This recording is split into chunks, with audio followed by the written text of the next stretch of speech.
বৃষ্টি বৃষ্টি বোতর আর গেতেছে গুহাড়ি। আমার লগে আছে ইকবল। আর এই যে আমার লগে যে একটা ব্যাগ দেখতে পাচ্ছেন, এই ব্যাগের মধ্যে কি আছে জানেন কি? এই ব্যাগের মধ্যে আছে একটা বালিশ। কারণ গুহাড়ি যে রুমে থাকি আমি, এই রুমে বালিশ নাই।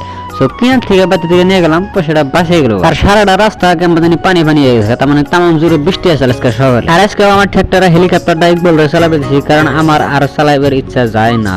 তো যাই হোক, আইতে আইতে কিন্তু আমরা হাজু পার হয়ে গেলাম।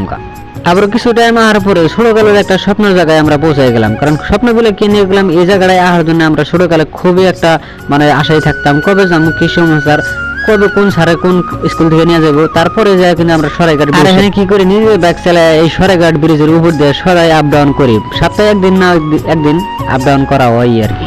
এরকম করে সরাইঘাটের ভিউ দেখতে দেখতে দুজন মিলে আয়া পাইলাম পরে আমাকে গন্তব্যস্থান, আই মিন আঙ্গ রুম আয়া পাইলাম। তো রুমের সামনে থেকে আমাকে রুমটা আনে দেখাবে নিয়ে চেষ্টা করুন। আমাকে রুমটা এই রুম দেখতে, আর এই বগা বিল্ডিং এ আমরা কিন্তু থাকি। বাই দ্য ওয়ে, রুমটা কিন্তু দেখাম না, প্রাইভেসি।